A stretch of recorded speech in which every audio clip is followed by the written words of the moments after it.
Une jeune fille affirme que les athlètes, les astronautes et les chanteurs ne naissent pas avec leur profession. Mais lorsqu'il s'agit de sorcellerie, elle n'en est pas si certaine. En regardant le ciel avec bonheur, elle s'avance dans un lac très peu profond et verse dans l'eau une bassine remplie d'un étrange liquide. Après cela, elle commence à laver des vêtements à l'endroit où le liquide s'est mélangé à l'eau. Lorsqu'elle remarque un cerf observant toute la scène, la petite fille s'excuse pour le désordre et promet que l'eau redeviendra bientôt normale. En effet, la source est imprégnée de magie, et dès que la fillette quitte l'étang, l'eau subit une réaction miraculeuse et redevient exactement comme avant. L'animal en profite alors pour étancher sa soif. Pour des raisons comme celle-ci, et bien d'autres encore, la fillette est profondément amoureuse de la sorcellerie et ne manque jamais de l'exprimer.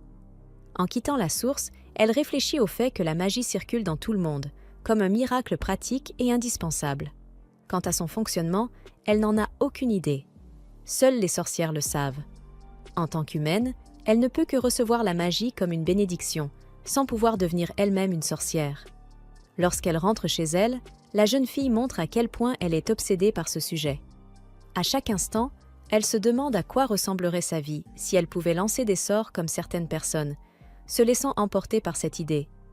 Elle attrape des draps propres sur la corde à linge et leur ordonne de se transformer en tapis volant, mais rien ne se passe, comme toujours. Au contraire, l'un des draps est emporté par le vent, lui causant bien des soucis avant qu'elle ne parvienne à le récupérer. En le rattrapant, elle aperçoit une incroyable carrosse dans le ciel, tirée par 2 chevaux munis d'ailes poussant sur leur tête. Émerveillée, elle ne peut détacher son regard de ce véhicule et suit chacun de ses mouvements jusqu'à ce qu'il atterrisse. Sans perdre une seconde, elle court à l'intérieur pour annoncer à sa mère l'arrivée du carrosse ailé. Mais en ouvrant une porte, elle percute accidentellement un homme vêtu d'une robe étrange. Profondément embarrassée, elle s'excuse, mais le jeune homme lui répond gentiment que c'était sa faute à lui d'être resté là. Dans la pièce, plusieurs femmes examinent des tissus venus d'Oxalis et d'Erion. La fillette est ravie en comprenant qu'il s'agit des clients arrivés dans le carrosse ailé. En voyant sa fille, sa mère lui demande, Coco, de venir aider, puis demande à l'homme ce qu'il souhaite. Il répond qu'il aimerait un tissu de couleur fumée, mais qu'il peut revenir plus tard si la couturière est occupée. À ce moment-là, Coco propose de prendre ses mesures, ce que sa mère confirme comme étant l'un des talents de sa fille. Cependant, les deux hésitent lorsque Coco demande si elle pourra voir le carrosse ailé une fois le travail terminé, car elle a l'habitude d'importuner les clients avec ses rêves de devenir sorcière. Malgré tout, Coco promet de rester silencieuse et de ne jeter qu'un rapide coup d'œil. Sa mère finit par accepter, au grand bonheur de la jeune fille, qui se met immédiatement à prendre les mesures de l'homme. Le papier en main, elle court à l'atelier pour terminer le travail rapidement, mais sans négligence. Au contraire, Coco fait preuve d'un talent impressionnant, traçant et découpant avec une précision presque chirurgicale. Le client est si impressionné qu'il ressent le besoin de voir lui-même le résultat. À ses yeux, cela relève de la magie, même si tout le monde sait que ce sujet est le point faible de la pauvre fille. Coco explique rapidement que la vraie magie est quelque chose de bien plus mystérieux, éclatant, précieux, beau et sacré que le simple travail d'une artisane. Sa réaction inattendue fait comprendre à l'homme à quel point elle aime la magie, et il insiste pour savoir pourquoi elle y tient tant. Coco lui raconte alors comment elle est tombée amoureuse de la magie. Un jour, alors qu'elle était plus jeune, sa mère l'avait emmenée à un festival organisé au château. Là-bas, elle rencontra une mystérieuse sorcière masquée qui vendait un livre de magie illustré. Dans son innocence, Coco pensait qu'il ne s'agissait que d'un simple carnet de dessin. Mais le sorcier lui fit une démonstration qui allait changer sa vie à jamais. Tout en offrant un véritable spectacle visuel, il expliqua que la magie est le miracle qui colore le monde. C'est le carrosse ailé qui traverse le ciel, l'eau pure des sources éternelles, et les pavés qui brillent sous nos pas. Complètement émerveillée, Coco décida d'acheter le livre et reçut même une baguette en cadeau.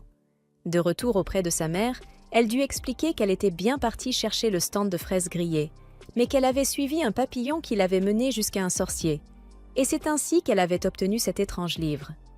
Remplie de joie, la petite promit qu'un jour, elle deviendrait une sorcière. Cependant, sa mère lui expliqua que, malheureusement, c'était un don de naissance, et non quelque chose que l'on pouvait acquérir avec le temps. Coco protesta en affirmant qu'elle possédait ce pouvoir, puisque le sol brillait sous ses pas. Sa mère lui proposa alors un marché. Si le sol continuait de briller jusqu'à leur maison, cela signifierait qu'elle était réellement une sorcière. Sinon, elle devrait accepter qu'elle n'était pas née avec ce talent. Pleine d'espoir, la fillette rentra chez elle, mais sa joie diminua peu à peu lorsque la lumière cessa de suivre ses pas. Intrigué par cette histoire, l'homme demanda à Coco de lui raconter la suite, mais leur conversation fut interrompue par un grand fracas à l'extérieur de l'atelier. En sortant, ils virent le cocher du carrosse ailé en train de lutter pour maîtriser les chevaux, tandis que le véhicule était renversé au sol. Apercevant ses amis non loin de là, Coco courut vers eux pour comprendre ce qui s'était passé. L'un des garçons accusa Tanel d'être passé sous le carrosse et d'avoir provoqué tout ce chaos. Comprenant que cela pouvait devenir sérieux, la mère de Coco présenta ses excuses au propriétaire du carrosse. Cependant, celles-ci répondirent qu'une simple excuse ne suffisait pas. Non seulement le carrosse appartenait à leur père, mais elle ne pourrait pas rentrer chez elle si personne ne le réparait. Dans ce contexte, le client de la couturière examina un grand cercle dessiné sous le carrosse et proposa de le réparer. Les femmes froncèrent les sourcils et lui demandèrent qui il pensait être pour faire une telle chose. C'est alors qu'il réalisa qu'il ne portait pas le chapeau qui permettait de l'identifier. Après avoir remis son chapeau, il se présente.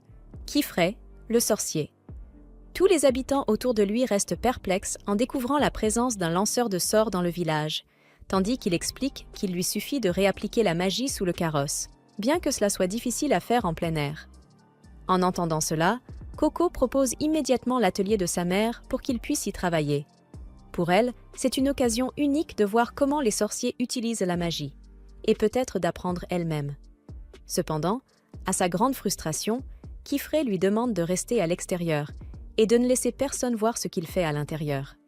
Attristée, jouant le rôle de petite gardienne, Coco regrette de ne pas pouvoir observer quelque chose qui, à ses yeux, était si libre et omniprésent dans le monde, et non quelque chose à cacher.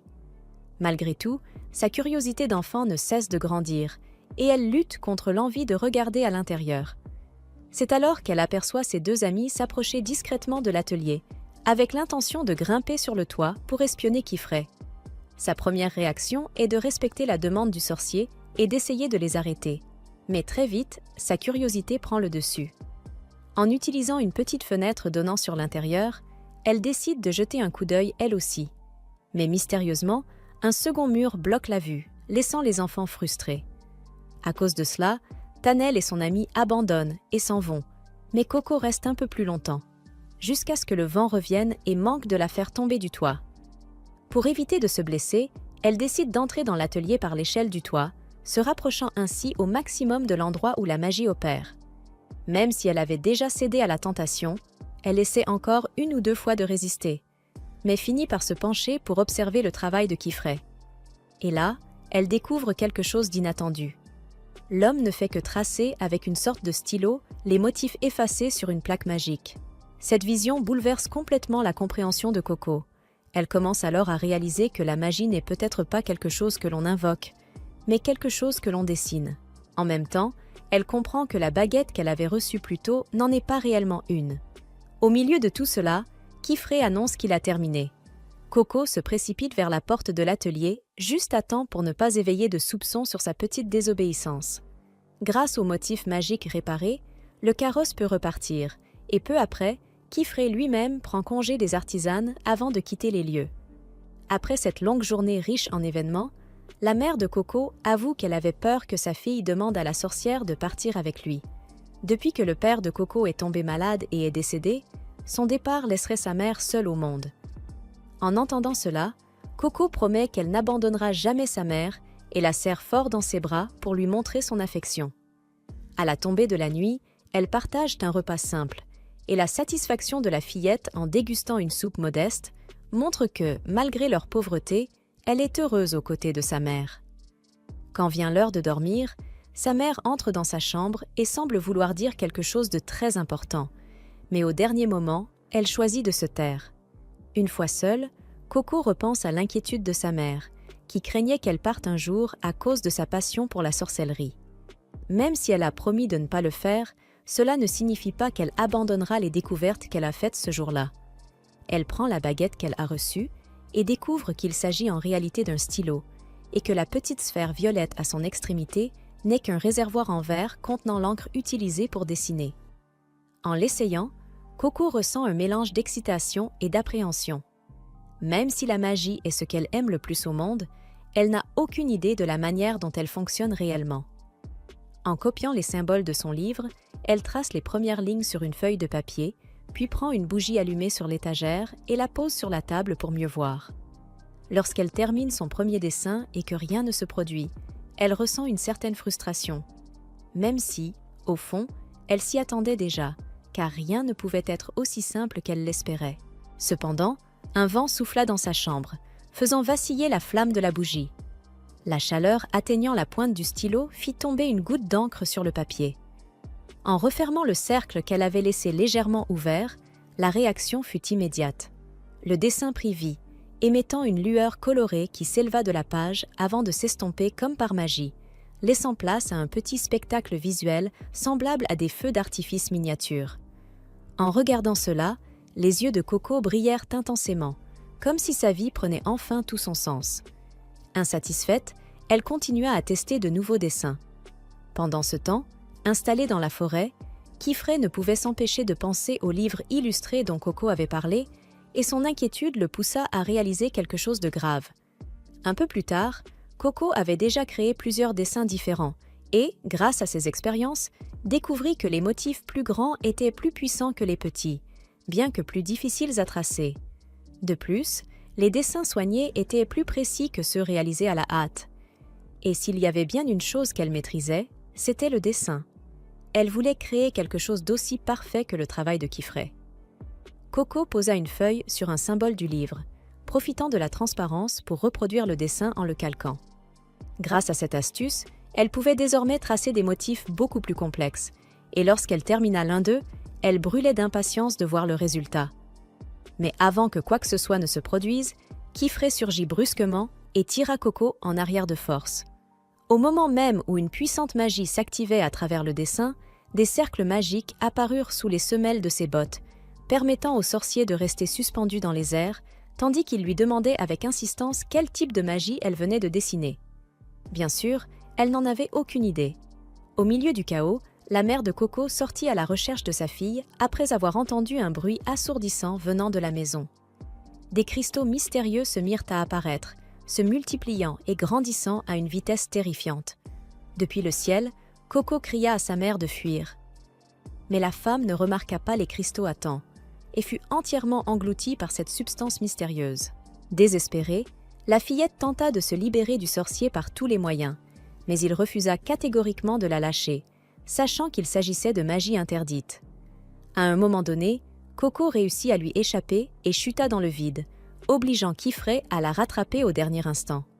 Agissant par pur instinct, elle courut vers les cristaux pour retrouver sa mère, mais le sorcier parvint à la saisir à temps et à la tirer en arrière. En larmes, Coco implora son pardon pour ce qu'elle avait fait, expliquant qu'elle ignorait totalement ce qu'elle manipulait. Kifré comprenait bien qu'elle ne pouvait pas le savoir.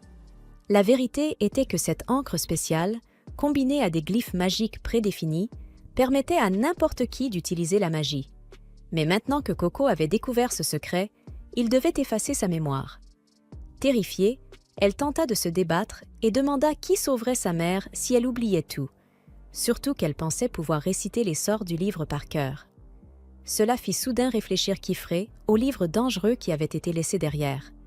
S'il appartenait bien à la personne qu'il soupçonnait, effacer la mémoire de Coco lui ferait perdre sa seule piste.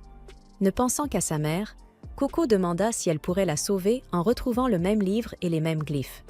Kifré confirma que c'était possible. Alors, la petite fille supplia qu'on ne lui efface pas la mémoire. Le sorcier lui fit promettre de devenir la gardienne du secret de la magie. Une fois sa promesse donnée, il déclara que, dès cet instant, lorsque Coco se réveilla au son du vent, Kifré s'étirait et lui expliqua qu'il leur avait préparé un carrosse de Pégase. Il se montrait soucieux. Voler si haut devait être froid pour elle en pyjama, mais ils arriveraient bientôt. En pointant par la fenêtre, elle resta bouche bée en voyant son atelier et l'école où elle allait apprendre. À pied, Kifré lui fit savoir qu'il avait planté des graines de Girdbriar autour de sa maison. Celle-ci pousserait et servirait de barrière. Sa maison avait été pétrifiée par un sort inconnu, donc personne ne pourrait s'en approcher. Le sorcier Gojo se tourna vers elle, remarquant qu'elle était contrariée. Elle sanglotait, expliquant qu'elle avait promis à sa mère de ne pas la laisser seule, et qu'elle avait échoué. Kifré la réconforta. Elle ne devait pas être trop dure avec elle-même, elle ne savait tout simplement pas ce qu'elle faisait. Il alluma les lumières et lui dit de laisser couler ses larmes et de regarder devant elle. Optimiste, il affirma que c'était désormais son chez elle, et lui tendit une orbe d'eau. Coco fut un peu perdue par la manière dont il lui expliqua cela si naturellement. Kifré, lui, pensait simplement qu'elle aurait besoin de changer de vêtements, et disparut avant qu'elle puisse demander comment l'utiliser. Tétia la rassura. Il n'était pas difficile de manipuler cette magie, et elle lui proposa de l'enseigner. L'appareil s'appelait apparemment une bulle de vapeur, une magie qui tirait l'eau de l'humidité dans l'air. Tétia prit l'orbe et versa l'eau comme si c'était une bouilloire, et Coco la remercia. Tétia s'illumina. Elle adorait qu'on lui dise merci et la remercia à son tour. Rapidement, elles commencèrent à se remercier à l'excès. C'est alors que Riche dit à Coco d'ignorer Tétia si elle en faisait trop. Tétia trouva cela un peu dur. Elle essayait juste d'aider. Coco aperçut Riche tenant un panier avec un stylo magique et de l'encre, découvrant que les deux filles étaient apprenties sous le maître Kifré. Oh mon Dieu, il est vraiment l'équivalent de Wizard Gojo. Tétia fut un peu confuse, se demandant si Coco n'était pas elle aussi une étudiante. Coco ne se voyait pas encore comme telle. Hier était la première fois qu'elle dessinait un sort. Les deux autres furent étonnés en reconnaissant que c'était elle. Une rumeur circulait sur un étranger ayant utilisé une magie interdite, mais qui avait été accepté comme apprenti avec ses souvenirs intacts. Ces mots inquiétants furent interrompus par l'appel de qui il fut heureux que tout le monde fasse connaissance. Puis, il dit à Riche et Tétia d'aller étudier dans leur chambre après avoir aidé aux tâches du matin. Ensuite, il proposa à Coco ses nouveaux vêtements. C'étaient ceux que portaient ses élèves, et il promit de tout lui expliquer. Une fois habillé, il commença à lui raconter l'histoire de la magie. Autrefois, la magie n'était rien de spécial. Tout ce dont on avait besoin était une combinaison de motifs connus et d'encre spécialement préparée. Cependant, cela provoqua des conflits à maintes reprises. Lorsque les humains ont le pouvoir de tout faire, tout est exactement ce qu'ils font, et de nombreux sorts horribles furent créés. Les rares personnes encore dotées de conscience se détournèrent du conflit et s'unifièrent en sorcières pour retirer la mémoire de la magie aux autres, ne la confiant qu'à des disciples jurés de la protéger. C'était le jour du pacte. Depuis ce jour, les gens croient que la magie est un pouvoir réservé à quelques élus. Si la vérité se répandait, le monde sombrerait à nouveau dans l'anarchie. Coco s'excusa d'avoir attiré cela sur elle et demanda ce qu'était la magie interdite. Kifré expliqua que c'était la magie créée pendant l'âge du conflit et qui avait été interdite le jour du pacte. C'était une magie destinée à nuire aux autres. Coco courut vers lui, suppliant d'apprendre toute la magie qu'elle n'était pas censée utiliser. Elle avait trop peur de faire quoi que ce soit qu'elle ne connaissait pas. Il se pencha avec douceur. C'était là qu'il disait habituellement à ses élèves de ne pas se précipiter. Mais il avait plus de mal à ne pas tout lui révéler. Il lui permit de suivre son explication. Il y avait d'innombrables sorts interdits, mais l'idée était simple. Tout sort lancé directement sur le corps humain était interdit en toutes circonstances. Cela incluait la transformation, l'altération de l'âge, la téléportation à l'extérieur, les moyens de transport, ainsi que la manipulation des pensées ou des émotions, nuire aux autres, ou même les guérir. Une seule exception, la suppression de la mémoire. La plupart des sorts étaient lancés sur des objets, comme des carrosses, des lampes ou les fenêtres qui permettaient d'accéder à des lieux distants. On appelait cela une fenêtre passage. Elle reliait deux fenêtres rondes portant le même motif. La tour au loin était appelée la tour des tomes, pour préserver le savoir. Tous les livres liés à la magie y étaient dupliqués dès leur rédaction, et Coco devint anxieuse à cette idée. Elle voulait s'y rendre immédiatement. Elle ne pourrait pas dormir tant qu'elle n'aurait pas trouvé une copie du livre. Kifré lui dit de tenir bon. Le serpent de mer devant eux fouetterait sa queue, les éclaboussant violemment. Il appela cela l'épreuve du bibliothécaire. La tour des tomes était protégée par 4 bibliothécaires, et seules les sorcières capables de les surmonter pouvaient y entrer. Coco devrait étudier pour y accéder. Cela rendit Kifré heureux plutôt, lorsqu'elle exprima son désir ardent d'apprendre. Il était naturel d'avoir peur, mais les sorts non interdits étaient ceux qui pouvaient apporter du bonheur à tous. Alors que la fenêtre laissait entrer un flot de pétales de fleurs blanches, il lui dit qu'elle pourrait peut-être commencer par apprendre des sorts plus doux. C'est ainsi qu'à partir de ce moment, elle l'appela Maître Kifré. Arrivé dans sa chambre, il frappa, mais sa colocataire n'était pas là. Les deux partageraient cet espace de travail, mais elle aurait sa propre chambre. Après l'avoir laissée, il envoya un message pour remercier quelqu'un de lui avoir permis de prendre Coco comme apprenti. Il décida de ne pas chercher d'informations sur le livre d'images pour le moment, car elle semblait trop submergée. En mettant de côté toutes les comparaisons avec Gojo, j'aime vraiment sa personnalité. Il est gentil, réfléchi et passionné par la magie, avec une vision qui semble la guider. Coco allait saisir un stylo, mais elle fut arrêtée par une voix d'enfant autoritaire. « C'est ma partie du bureau. » Au-dessus d'elle, une belle fille descendit, avec une expression alouffe, lui demandant de bouger pour pouvoir atterrir. Coco se présenta à sa colocataire, Agathe Arklem, qui la coupa aussitôt. Agathe savait déjà que Coco était l'outsider dont tout le monde parlait. Elle garda son expression froide tout en s'excusant pour la mère de Coco, mais expliqua que, à cause de ce qui s'était passé, sa mère ne redeviendrait jamais humaine. Elle expliqua à Coco qu'elles avaient passé leur vie à tracer des sauts de lancement, jusqu'à ce que le bout de leurs doigts devienne noir. Elles avaient travaillé sans relâche, jusqu'à réussir les épreuves, et seulement alors avaient-elles été autorisées à devenir... Pour Agathe, Coco n'était qu'une fille ordinaire qui ne savait rien, et elle pensait qu'elle ne pourrait en aucun cas devenir sorcière. Coco lui répondit qu'elle en était capable, mais avant qu'elle ne commence à se disputer, Tétia fit irruption en annonçant que c'était l'heure du dîner. Coco rougit en entendant son estomac grommeler. Riche, elle, était agacée par le même repas qu'à l'ordinaire. Tétia demanda ce qu'il en était de la fête de bienvenue, et Kifré répondit que c'était trop précipité, il devrait la reporter à plus tard. Apprenant qu'Agathe mangeait dans sa chambre, Kifré espérait qu'elle se joindrait à eux de temps en temps. Le repas fut excellent, mais ce soir-là, Coco pleura en pensant à sa mère avant de s'endormir. Le lendemain, elle réfléchit à ce qu'elle devait accomplir, et Kifré la surprit brusquement, lui rappelant qu'il y avait beaucoup de choses que les livres ne pouvaient enseigner en magie, et qu'elle apprendrait davantage en pratiquant plutôt qu'en lisant. Il lui présenta des composants, des outils pour tracer la magie, et elle fut tellement excitée qu'elle eut peur de tenir à nouveau un stylo, mais elle était déterminée à sauver sa mère.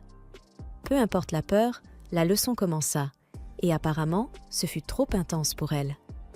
Kifré lui proposa une pause, mais comme elle affirma pouvoir gérer, il lui demanda d'expliquer ce qu'elle avait appris. Coco détailla qu'un sort était composé de 3 éléments. Le sigil au centre, entouré de lignes appelées signes, et enfin le cercle extérieur, appelé l'anneau, qui complète le tout. Les types de sigil étaient feu, eau, lumière et vent, déterminant le type de magie. Les signes déterminaient la forme, la taille et la direction de la magie. Enfin, une fois que l'anneau extérieur était complété, il verrouillait le sceau et activait le sort. Coco peinait déjà à mémoriser tout cela. En voyant sa détermination, Kifré apprécia son esprit combatif. Elle froissa son papier parce qu'il était mal fait. Elle le supplia de ne pas regarder son travail, car c'était tremblant et désordonné, et il lui répondit que, bien sûr, c'était normal. Elle était encore en train d'apprendre, mais il y avait autre chose sur laquelle elle devait faire attention, le fait que son anneau n'était pas connecté. Un sort ne s'activait que si l'anneau était complet. Il leva sa main, lui expliquant qu'il était naturel d'être instable quand on apprenait à utiliser un nouvel outil. Elle ressemblait à un poulain nouveau-né, qui apprend à se tenir debout, mais bientôt elle s'habituerait et courait librement en un rien de temps.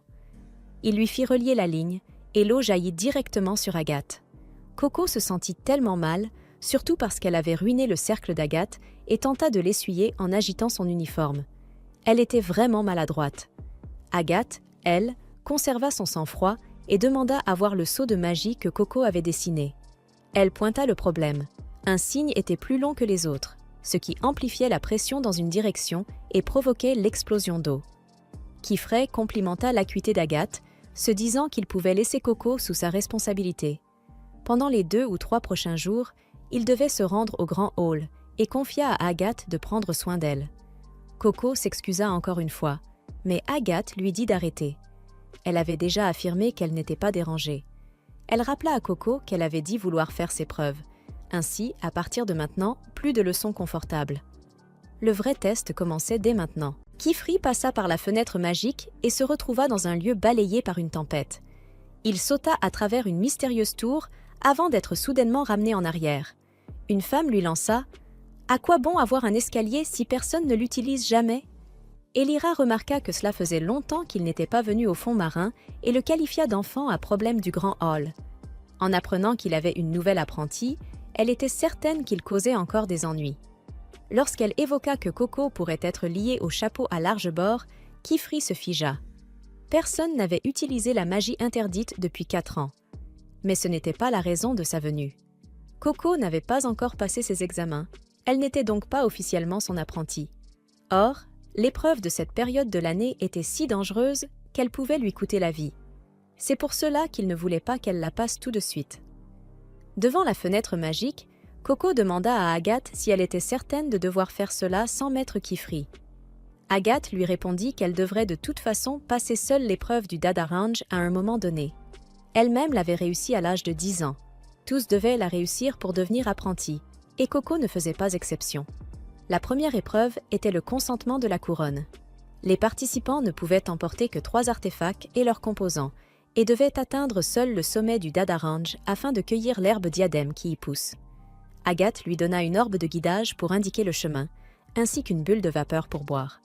Mais en plus de cela, Coco voulut aussi des chaussures, les mêmes que celles d'Agathe et de Kifri. Elle avait vu la lueur de l'âme quand Agathe volait et pensait pouvoir peut-être en emprunter une paire. Gênée, elle se ravisa et demanda à Agathe d'oublier, pensant en demander trop.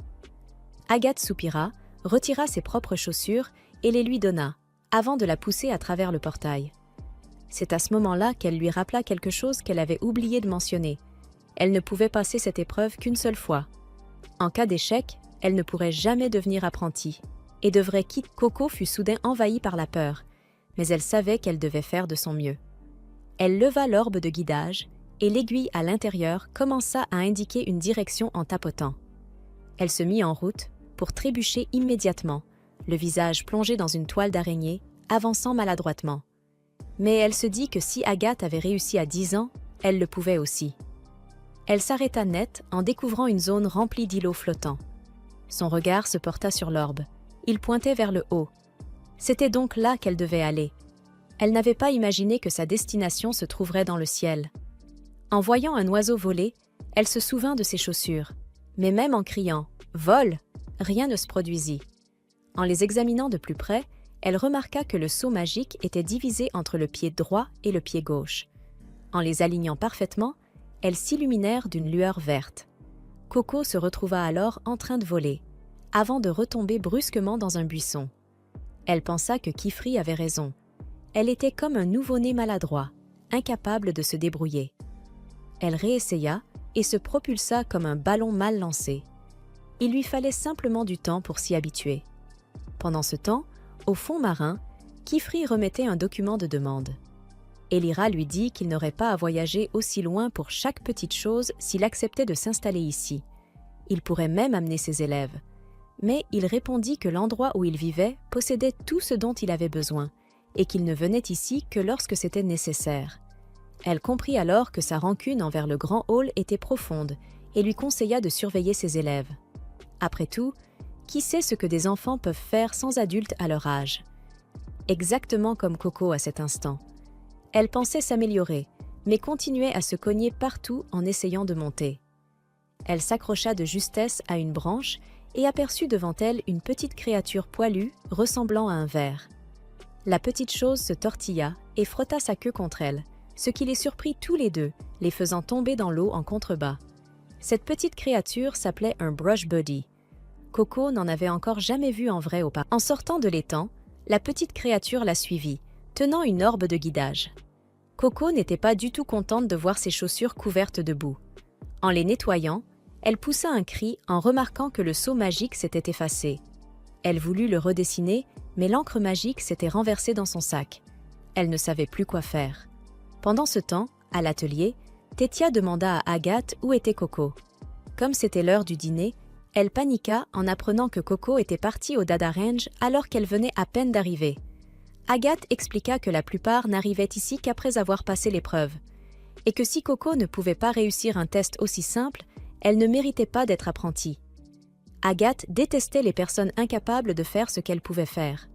Elle ne voyait aucun intérêt à rester avec elle, surtout si c'était des étrangères. Elle dit à Tétia de ne pas s'inquiéter, convaincue que Coco échouerait et reviendrait bientôt. À cette période de l'année, le Dada Range était à son maximum. Avec de simples chaussures d'Axe nouées de soie, Coco ne pourrait jamais voler correctement. Agathe ne voulait pas de quelqu'un qui ne comprenait pas à quel point ce monde était dangereux. Pendant ce temps, Coco continuait d'échouer à monter, même après avoir redessiné le seau magique avec le peu d'encre qu'il lui restait. Elle ne pouvait même plus flotter. Elle envisagea alors de dessiner les seaux directement sur la plante de ses pieds, mais abandonna cette idée. Tracer de la magie sur le corps était interdit. Elle ne savait pas quel sort utiliser dans une situation pareille. Elle commença à se demander si Agathe n'avait pas raison. Tout le monde pouvait dessiner des sorts, mais cela ne signifiait pas qu'ils étaient bons. Peut-être fallait-il être quelqu'un de spécial pour devenir une sorcière. Les autres s'entraînèrent depuis l'enfance. C'est alors qu'elle se souvint de sa mère lui apprenant la couture. Elle avait échoué encore et encore, mais à force de persévérance, son travail était devenu suffisamment bon pour être félicité par Kifri. Elle réalisa alors qu'elle possédait elle aussi sa propre magie. Elle découpa du tissu, l'enroula autour d'une pierre, le trempa, puis commença à dessiner sur sa cape. En pensant à sa mère et à Kifri qui la guidait, ses doigts se mirent à bouger presque tout seuls. Le lendemain matin, Coco attacha sa voile improvisée et salua son petit brush buddy. Son seau magique était assez maladroit. Normalement, le sigil devait être parfaitement centré et les symboles bien équilibrés. On lui avait appris que si les signes n'étaient pas harmonieux, l'énergie pouvait se concentrer trop fortement dans une seule direction. Curieuse, elle décida d'en allonger un volontairement pour voir ce qui se passerait. Pendant ce temps, le petit brush buddy grimpa dans ses vêtements. Elle fut heureuse de voir qu'il voulait l'accompagner. Une fois le saut terminé, son embarcation improvisée décolla à toute vitesse, mais sa cape se détacha. Elle la saisit et se mit à voler avec, portée par son propre sort, un véritable manteau de lumière. Elle était folle de joie. C'était comme un rêve. En regardant en bas, elle aperçut une sphère herbeuse qui lui rappela son foyer. Elle n'aurait jamais imaginé que le fait d'aider sa mère à coudre l'aiderait à apprendre la magie. Mais l'herbe diadème se trouvait encore plus haut. Elle continua de voler et tenta finalement de l'attraper, portée par le souvenir de sa mère, jusqu'à réussir. Pendant ce temps, Kifri commença à paniquer en apprenant par Tétia que Coco était partie seule passer l'épreuve. Il savait qu'elle échouerait s'il intervenait, mais il pensait aussi qu'il était bien trop tôt pour qu'elle passe ce test. Elle n'avait pas grandi entourée de magie comme les autres. Cependant, lorsqu'ils ouvrirent la fenêtre magique vers le lieu de l'épreuve, ils virent Coco revenir, tenant l'herbe. Tétia la serra immédiatement dans ses bras.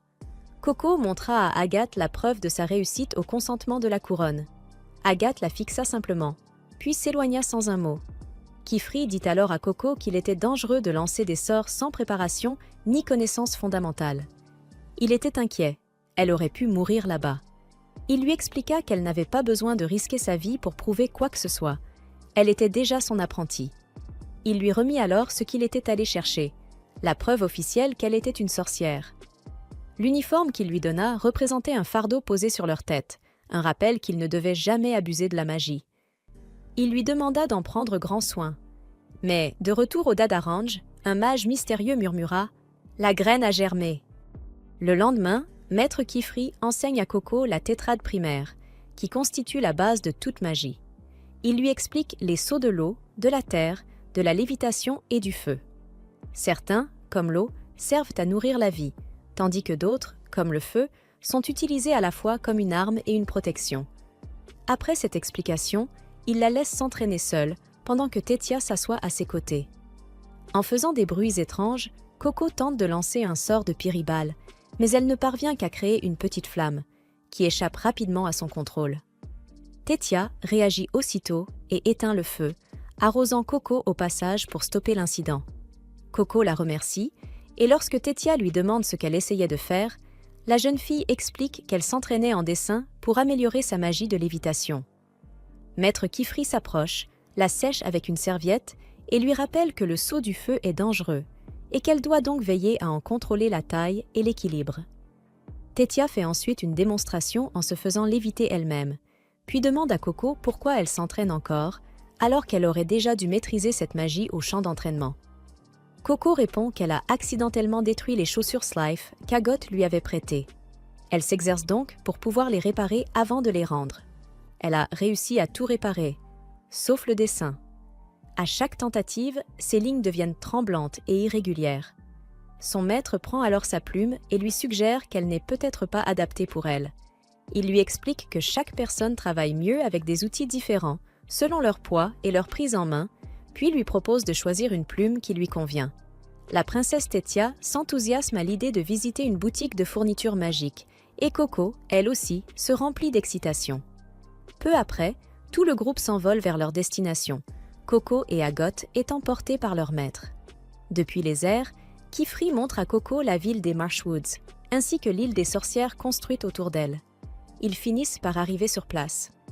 En voyant autant de sorcières réunies, Coco est émerveillée.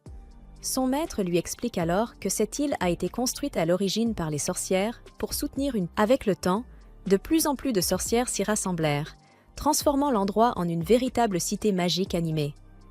Pendant que Maître Kifri continue ses explications, Tétia remarque que Coco est tellement fascinée par ce qui l'entoure qu'elle n'écoute même plus. Agot, de son côté, déclare qu'elle a mieux à faire que de servir de guide touristique, puis s'en va en précisant qu'elle a des boutiques à visiter. Après son départ, Maître Kifri demande à Coco comment se passent les choses entre elle et Agot. La jeune fille répond qu'elle aimerait se rapprocher d'elle. Coco poursuit ensuite la visite, jusqu'à ce qu'elle remarque une ruelle sombre et étrange qui l'attire mystérieusement. Mais Tétia l'appelle pour se dépêcher et Coco finit par s'éloigner. Peu après, elles arrivent dans une boutique de fournitures magiques appelée Starry Sword. En ouvrant la porte, Coco découvre un magnifique arbre blanc qui pousse au centre même du magasin. Un vieux sorcier descend et se montre surpris de voir la petite apprentie aussi émerveillée par un simple arbre d'argent, comme une débutante. Maître Kifri explique alors qu'il s'agit de sa nouvelle élève, Coco. Le vieil homme se réjouit enfin de rencontrer l'apprentie dont il a tant entendu parler. Il s'excuse, puis se met à rire comme un grand-père excentrique, tandis que Tétia précise qu'il est le propriétaire de la boutique.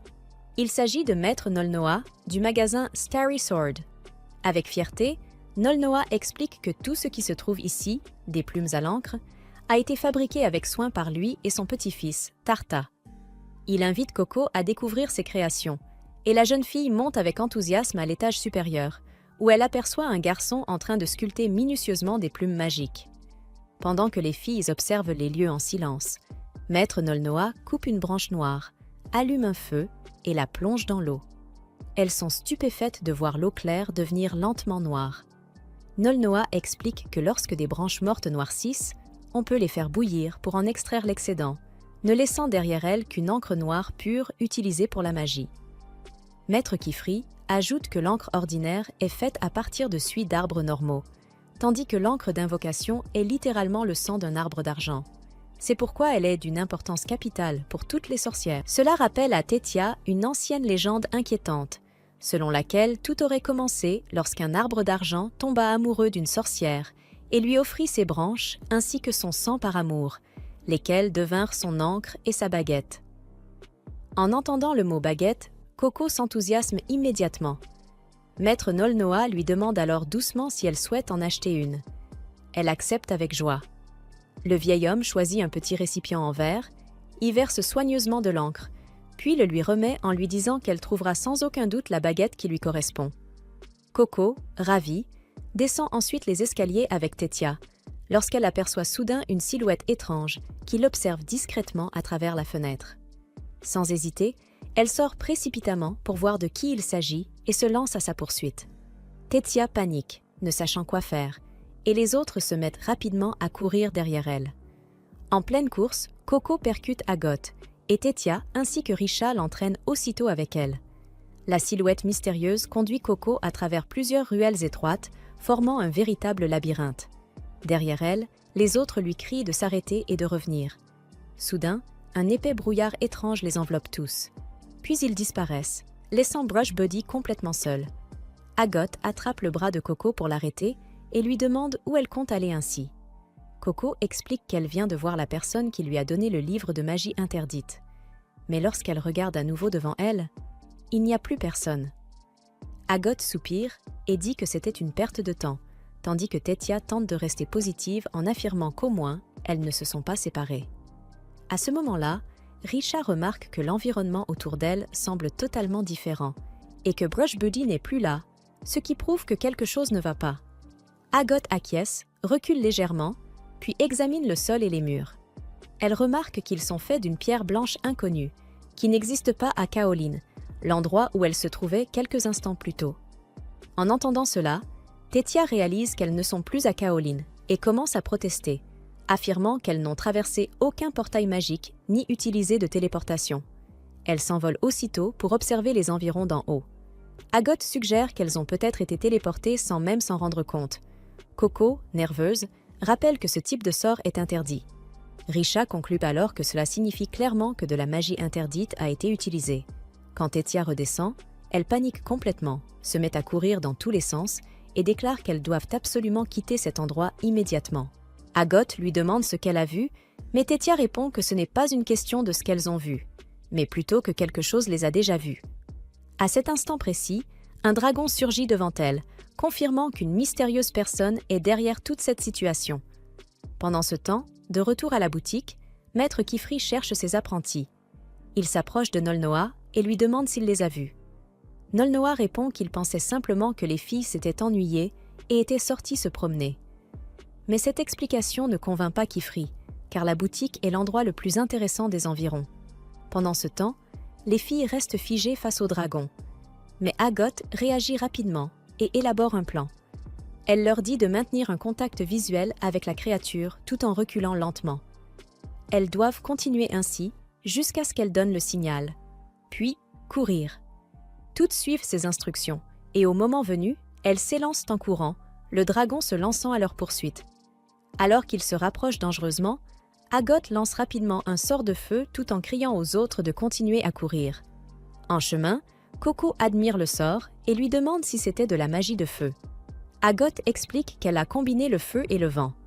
Coco, étonnée, lui demande si elle a dessiné le sort aussi rapidement, mais Agot nie.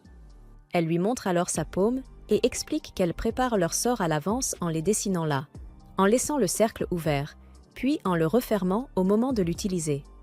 Alors que Coco est impressionnée, Agot lui rappelle brusquement qu'elles sont toujours en danger. Quelques instants plus tard, elles arrivent face à une impasse. Tétia, terrifiée, tombe à genoux, mais Agot la calme et lui rappelle qu'elles sont des apprenties sorcières et qu'elles trouveront une solution. Elle propose un plan. Elle va préparer un sort pour briser le mur pendant que Riche et Tétia distrairont le dragon. Ce plan solide rassure tout le monde, sauf Coco. Une douleur serre sa poitrine, car elle a vu quelque chose dans le regard de Tétia. Son amie la tient secrètement responsable de tout cela, et ce qui fait encore plus mal à Coco, c'est qu'elle sait qu'elle n'a pas tort de penser ainsi. Pendant ce temps, Tétia dessine un petit symbole de lévitation sur un morceau de papier, puis enlève sa robe. Ensuite, Tétia place le seau à l'intérieur de sa robe, ce qui la fait s'envoler et servir d'appât pour distraire le dragon.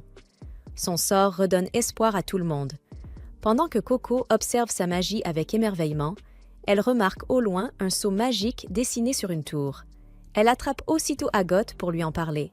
Mais ce faisant, elle gâche son sort et la met en colère. Agot s'énerve et lui crie dessus, disant que c'est du bon sens de ne pas déranger quelqu'un en plein tracé de sort.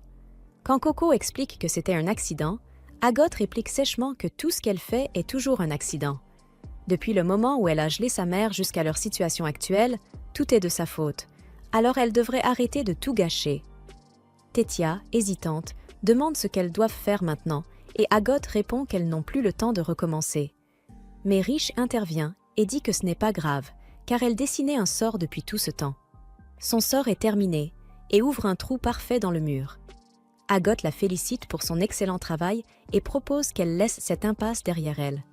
Puis, elle jette un regard froid à Coco et admet que ses paroles ne concernaient pas seulement le labyrinthe. Tétia se sent mal pour Coco. Mais quand Agathe l'appelle, elle entre dans le passage, la laissant derrière. Voyant cela, Coco avance lentement, désespérée, serrant son chapeau de sorcière, se demandant ce que Maître Kifri lui dirait de faire dans une telle situation. Pendant ce temps, à la boutique, Maître Kifri saute du toit après n'avoir trouvé aucune trace des filles en ville. Il regrette de ne pas avoir anticipé que les chapeaux à bord s'intéresseraient à Coco en premier. Tarta mentionne alors qu'il a vu la sorcière masquée que Coco poursuivait. Les chapeaux à bord sont une organisation maléfique de sorcières qui utilisent la magie interdite et cachent leur visage derrière des masques. Kifri sait que Coco pourrait être une piste pour les retrouver, mais il ne s'attendait pas à ce qu'elles viennent directement à elle. Il demande à Tarta s'il a d'autres indices, mais le garçon s'excuse, disant qu'il ne se souvient de rien de plus.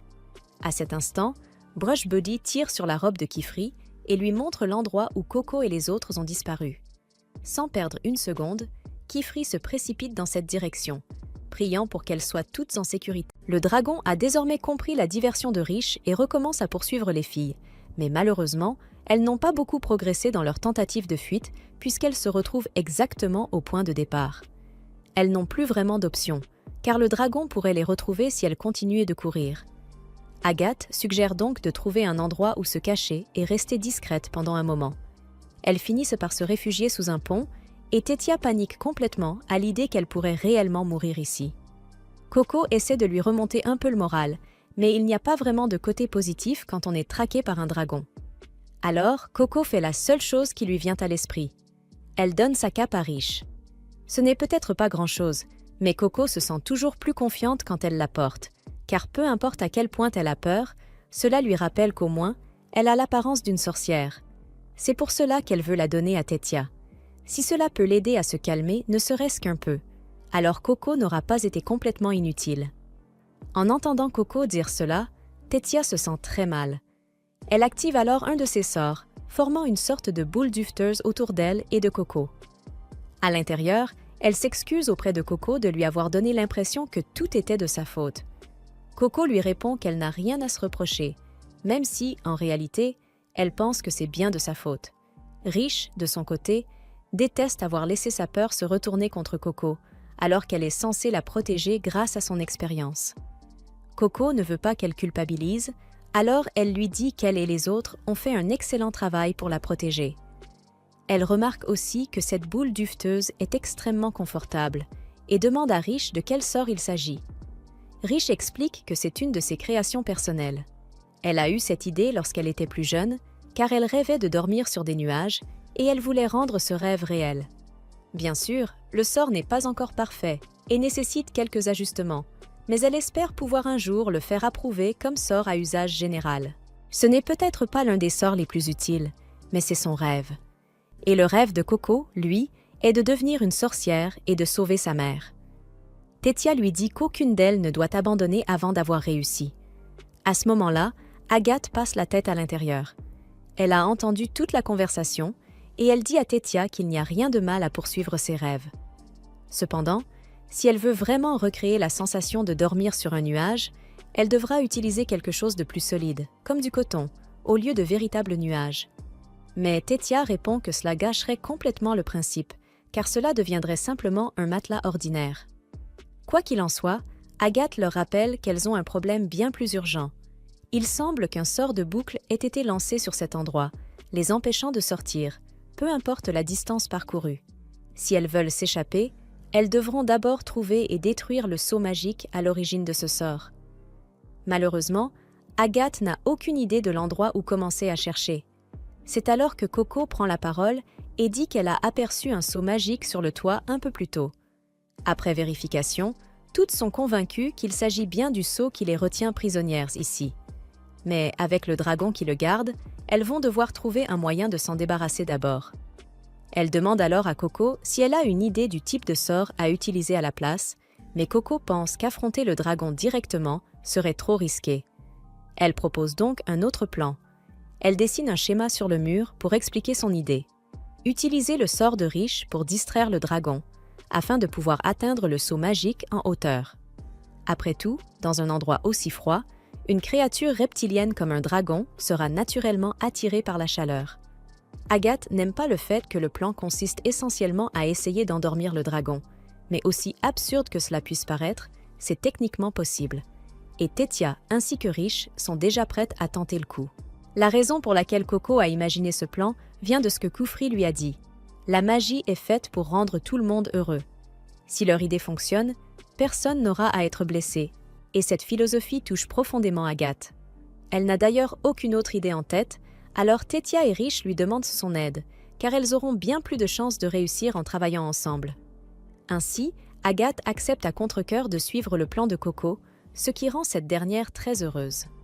La première étape consiste à rendre les nuages de Tétia suffisamment solides pour pouvoir s'y allonger. Mais cette fois, l'utilisateur sera un dragon, ce qui complique les choses, car elles ne savent pas avec quels matériaux les fabriquer. Tétia pense à utiliser du papier déchiqueté, mais elle ne dispose que de 4 petits carnets. Coco et Riche suggèrent alors d'utiliser leurs vêtements ou leurs cheveux. Agathe rejette immédiatement ces idées. Cela ne suffirait jamais pour un dragon. Et même si c'était le cas, seraient-elles prêtes à sacrifier leurs vêtements et leurs cheveux? Elles reconnaissent qu'elle a raison et réfléchissent à d'autres solutions. Finalement, Agathe propose d'utiliser du sable. Lorsque Riche avait dessiné le sort pour briser le mur, celui-ci avait transformé les matériaux en sable fin. Or, le sable fin peut être assez confortable lorsqu'on s'y allonge, ce qui pourrait fonctionner. Agathe commence alors à tracer un seau pour rendre le sable aussi fin que possible. Une fois terminé, elle le montre à Tétia afin qu'elle puisse en créer des copies. Coco est impressionnée par la rapidité avec laquelle Riche lance ses sorts, mais il s'agit justement de sa spécialité, les petits seaux. Pendant que Riche s'occupe de cela, Agathe demande à Tétia de concevoir un sort capable de rassembler autant de sable que possible au centre de la place. De son côté, elle prévoit de créer un sort pour maintenir le tout en place. Alors qu'elle s'éloigne pour commencer, Coco l'interpelle et lui demande si elle peut aider. Même si Agathe reconnaît que son plan est bon, les compétences de Coco en dessin de sort ne sont pas encore suffisamment fiables pour une situation aussi critique. Pour éviter tout accident, Agathe lui dit simplement de rester sur. Coco décide d'écouter Agathe et s'assoit dans un coin pendant que les autres travaillent. Mais au bout d'un moment, elle s'ennuie et ramasse un des sorts ratés qu'Agathe a jeté. En le regardant, elle est émerveillée par la perfection du cercle tracé. Curieuse de comprendre comment Agathe s'y prend, elle s'approche doucement, en prenant soin de rester suffisamment loin pour ne pas perturber son travail. Une fois bien positionnée, elle remarque qu'Agathe utilise une technique particulière pour dessiner ses cercles. Elle trace d'abord le cercle dans l'air, puis elle suit cette trajectoire d'un seul geste fluide. Les autres semblent d'ailleurs faire la même chose. Coco n'avait jamais vraiment réfléchi à sa manière de dessiner ses cercles auparavant. Elle décide donc d'essayer à son tour et sort son stylo pour s'entraîner. Vu le nombre d'erreurs qu'elle a déjà commises, ce n'est peut-être pas la meilleure idée. Heureusement, rien de grave ne se produit. Plus tard dans la nuit, cependant, aucune des autres n'a réussi à trouver une bonne solution pour créer un coussin à partir du sable. À une telle échelle, un sort de compression rendrait le sable trop dur, tandis qu'un seau d'air comme celui de Tétia ne serait pas assez solide pour supporter le poids du dragon. Elles sont toutes complètement bloquées. C'est alors qu'elles aperçoivent une lumière venant d'un coin. En se retournant, elles découvrent que Coco vient de créer une boule de feu. Agathe est un peu perplexe et lui demande pourquoi elle lance un sort de feu dans une situation pareille. En revanche, Tétia et Riche sont impressionnés. C'est la première fois qu'un sort de boule de feu de Coco reste stable aussi longtemps. Elles accourent pour la féliciter et lui demandent comment elle a réussi. Coco explique qu'elle a simplement observé leur manière de tracer les cercles et qu'elle s'est entraînée à son tour, même si cela lui a demandé de nombreux essais avant d'y parvenir. Agathe, de son côté, n'est pas particulièrement impressionnée, estimant que n'importe qui peut apprendre à tracer correctement un sort avec suffisamment de répétition. Mais justement, cette idée de répétition lui donne une nouvelle inspiration. Si un seul sort ne suffit pas à stabiliser le coussin de sable, alors peut-être qu'une succession de plusieurs sorts pourrait y parvenir. Elle passe les heures suivantes à coordonner les sorts et à établir leur stratégie. Une fois prête à passer à l'action, elles se divisent en équipes. Coco et Tétia partent d'un côté du labyrinthe, tandis qu'Agathe et Riche se dirigent de l'autre. Une fois arrivées à leurs positions respectives, elles commencent à tracer les différents sorts nécessaires. ceux pour briser les murs et produire du sable, ainsi que le sort de stabilisation. Lorsque Coco et Tétia terminent, elles envoient un signal à Agathe et Riche pour leur indiquer qu'elles sont prêtes à compléter les cercles. Les deux groupes tracent alors la dernière ligne en même temps, déclenchant une énorme explosion, tandis que le sol se transforme en sable. En courant vers un endroit sûr, elles complètent progressivement les autres cercles qu'elles avaient été préparés en chemin, jusqu'à ce qu'un immense nuage de sable se forme au centre du labyrinthe. Le plan se déroule parfaitement. Lorsque le dragon remarque enfin le nuage, elles sont déjà à bonne distance et observent avec impatience pour voir si le sort tiendra. L'idée d'Agathe était de stabiliser le nuage grâce à un sort qui tenterait en permanence de le ramener à son état initial. En répétant ce sort encore et encore, même si le poids du dragon devait déplacer le sable, le sort de restauration s'y opposerait et maintiendrait la forme du nuage. Ainsi, le lit pour dragon est prêt, et dès que la créature s'y allonge, elle s'endort immédiatement. Il ne leur reste plus qu'à se faufiler discrètement à côté du dragon et atteindre le seau magique avant qu'il ne se réveille. Elles parviennent finalement jusqu'au seau, mais n'ont aucune idée de la nature du sort, car elles n'ont jamais rien vu de semblable. Cela dit, il est évident que c'est lui qui les retient prisonnières ici. En le détruisant, elles devraient pouvoir s'échapper. Pendant ce temps, de retour à Kaline, Kayfree arrive dans la ruelle où Coco et les autres ont disparu, mais il ne trouve aucune trace d'elle. Tartare le rejoint peu après, perplexe. Il est certain qu'il y avait autrefois un pavage dans cette ruelle, mais à présent, il n'y a plus que de la terre. En entendant cela, Kayfree examine immédiatement les pierres brisées du pavement à proximité et découvre effectivement des sceaux magiques gravés dessus. Mais à peine en soulève-t-il un que le sort s'active soudainement, repoussant violemment Kayfree et Tartare. La raison de cette activation est simple. De l'autre côté, Tétia vient de briser le cercle. Le sceau spatial qui maintenait cet endroit commence alors à se désagréger, aspirant tout ce qui s'y trouve. Du bon côté des choses, une ouverture vers le monde extérieur s'est enfin créée, ce qui signifie qu'elle devrait pouvoir s'échapper. Mais malheureusement, toute cette agitation a également réveillé le dragon, et il est furieux. D'un coup de queue, il frappe la tour, faisant chuter Aga. Sans ses chaussures Naina. De vol, une chute d'une telle hauteur lui serait fatale si le dragon ne l'atteint pas avant. Heureusement, Kayfree arrive juste à temps pour la sauver. Après l'avoir ramenée en hauteur, il lance un sort impressionnant. Il absorbe toute l'eau des nuages dans le ciel, les transformant en un gigantesque dragon d'eau qu'il utilise pour vaincre la créature et l'assommer. À la fin, Agathe, Tétia et Riche sont toutes saines et sauves aux côtés de Kayfree. Mais Coco a disparu. En réalité, la sorcière renégate l'a trouvée en premier. Coco est inconsciente et l'homme se réjouit de voir que la graine qu'il avait plantée en elle il y a des années a enfin germé. Il se félicite que cette épreuve l'ait fait progresser en magie et décide de lui offrir un cadeau, un savoir que Kayfree ne lui enseignerait jamais. Lorsque Coco ouvre les yeux, elle se retrouve à Kalan, entourée de Kayfree et des autres. Il lui explique qu'ils l'ont trouvée inconsciente dans les escaliers de la tour. Kayfree lui demande si l'homme au chapeau à large bord lui a fait quelque chose, mais Coco ne se souvient de rien. Peu après, Nono arrive, soulagé de voir les filles en sécurité. Mais Kayfree lui demande une faveur. Il lui montre les sceaux magiques laissés par la sorcière renégate et lui demande d'analyser l'encre utilisée. Nono accepte, promettant d'aller au fond des choses. Mais Kayfree ajoute une condition. Il ne doit rien rapporter aux chevaliers. Cela surprend Nono, car en tant que sorcier, ils ont le devoir de signaler toute utilisation de magie interdite. Pourtant, face au regard glacial de Kayfree, il cède.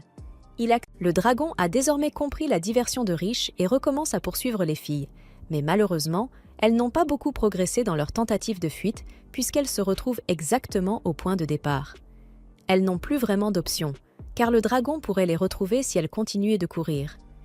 Agathe suggère donc de trouver un endroit où se cacher et rester discrète pendant un moment. Elles finissent par se réfugier sous un pont et Tétia panique complètement à l'idée qu'elle pourrait réellement mourir ici. Coco essaie de lui remonter un peu le moral, mais il n'y a pas vraiment de côté positif quand on est traqué par un dragon. Alors, Coco fait la seule chose qui lui vient à l'esprit. Elle donne sa cape à Riche. Ce n'est peut-être pas grand-chose, mais Coco se sent toujours plus confiante quand elle la porte. car peu importe à quel point elle a peur, cela lui rappelle qu'au moins, elle a l'apparence d'une sorcière. C'est pour cela qu'elle veut la donner à Tétia. Si cela peut l'aider à se calmer, ne serait-ce qu'un peu, alors Coco n'aura pas été complètement inutile. En entendant Coco dire cela, Tétia se sent très mal. Elle active alors un de ses sorts, formant une sorte de boule dufteuse autour d'elle et de Coco.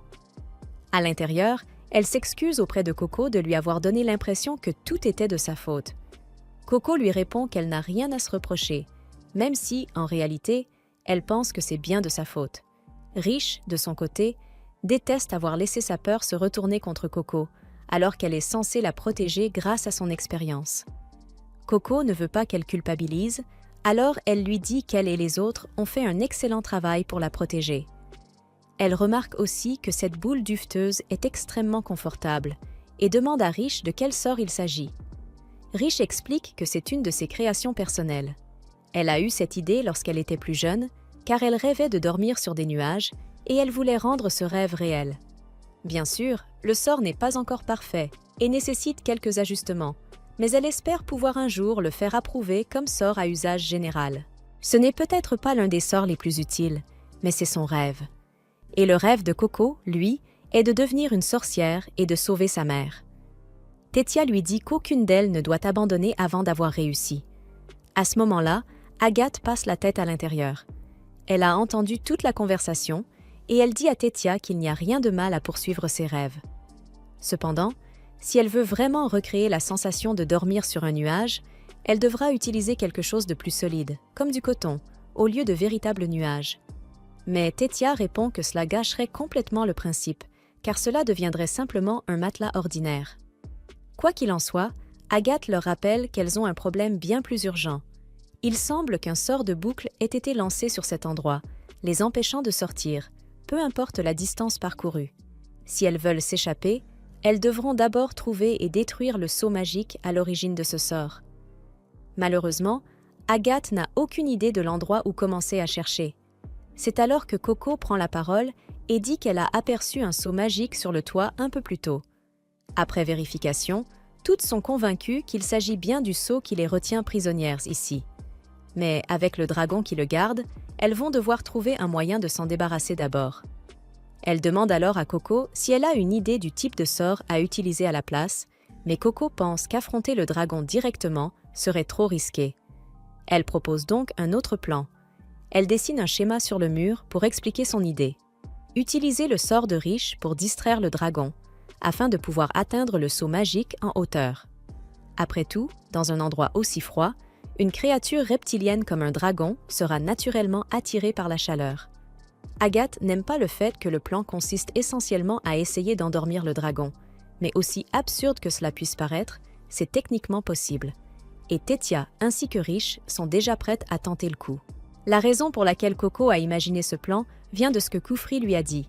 La magie est faite pour rendre tout le monde heureux. Si leur idée fonctionne, personne n'aura à être blessé, et cette philosophie touche profondément Agathe. Elle n'a d'ailleurs aucune autre idée en tête, alors Tétia et Riche lui demandent son aide, car elles auront bien plus de chances de réussir en travaillant ensemble. Ainsi, Agathe accepte à contre-cœur de suivre le plan de Coco, ce qui rend cette dernière très heureuse. La première étape consiste à rendre les nuages de Tétia suffisamment solides pour pouvoir s'y allonger. Mais cette fois, l'utilisateur sera un dragon, ce qui complique les choses, car elles ne savent pas avec quel matériau les fabriquer. Tétia pense à utiliser du papier déchiqueté, mais elle ne dispose que de 4 petits carnets. Coco et Riche suggèrent alors d'utiliser leurs vêtements ou leurs cheveux. Agathe rejette immédiatement ces idées. Cela ne suffirait jamais pour un dragon. Et même si c'était le cas, serait-elle prête à sacrifier leurs vêtements et leurs cheveux? Elles reconnaissent qu'elle a raison et réfléchissent à d'autres solutions. Finalement, Agathe propose d'utiliser du sable. Lorsque Riche avait dessiné le sort pour briser le mur, celui-ci avait transformé les matériaux en sable fin. Or, le sable fin peut être assez confortable lorsqu'on s'y allonge, ce qui pourrait fonctionner. Agathe commence alors à tracer un seau pour rendre le sable aussi fin que possible. Une fois terminé, elle le montre à Tétia afin qu'elle puisse en créer des copies. Coco est impressionnée par la rapidité avec laquelle Riche lance ses sorts, mais il s'agit justement de sa spécialité, les petits seaux. Pendant que Riche s'occupe de cela, Agathe demande à Tétia de concevoir un sort capable de rassembler autant de sable que possible au centre de la place. De son côté, elle prévoit de créer un sort pour maintenir le tout en place. Alors qu'elle s'éloigne pour commencer, Coco l'interpelle et lui demande si elle peut aider. Même si Agathe reconnaît que son plan est bon, les compétences de Coco en dessin de sort ne sont pas encore suffisamment fiables pour une situation aussi critique. Pour éviter tout accident, Agathe lui dit simplement de rester sur. Coco décide d'écouter Agathe et s'assoit dans un coin pendant que les autres travaillent. Mais au bout d'un moment, elle s'ennuie et ramasse un des sorts ratés qu'Agathe a jeté. En le regardant, elle est émerveillée par la perfection du cercle tracé. Curieuse de comprendre comment Agathe s'y prend, elle s'approche doucement, en prenant soin de rester suffisamment loin pour ne pas perturber son travail. Une fois bien positionnée, elle remarque qu'Agathe utilise une technique particulière pour dessiner ses cercles. Elle trace d'abord le cercle dans l'air, puis elle suit cette trajectoire d'un seul geste fluide. Les autres semblent d'ailleurs faire la même chose. Coco n'avait jamais vraiment réfléchi à sa manière de dessiner ses cercles auparavant. Elle décide donc d'essayer à son tour et sort son stylo pour s'entraîner. Vu le nombre d'erreurs qu'elle a déjà commises, ce n'est peut-être pas la meilleure idée. Heureusement, rien de grave ne se produit. Plus tard dans la nuit, cependant, aucune des autres n'a réussi à trouver une bonne solution pour créer un coussin à partir du sable. À une telle échelle, un sort de compression rendrait le sable trop dur, tandis qu'un seau d'air comme celui de Tétia ne serait pas assez solide pour supporter le poids du dragon. Elles sont toutes complètement bloquées. C'est alors qu'elles aperçoivent une lumière venant d'un coin. En se retournant, elles découvrent que Coco vient de créer une boule de feu. Agathe est un peu perplexe et lui demande pourquoi elle lance un sort de feu dans une situation pareille. En revanche, Tétia et Riche sont impressionnés. C'est la première fois qu'un sort de boule de feu de Coco reste stable aussi longtemps. Elles accourent pour la féliciter et lui demandent comment elle a réussi. Coco explique qu'elle a simplement observé leur manière de tracer les cercles et qu'elle s'est entraînée à son tour, même si cela lui a demandé de nombreux essais avant d'y parvenir.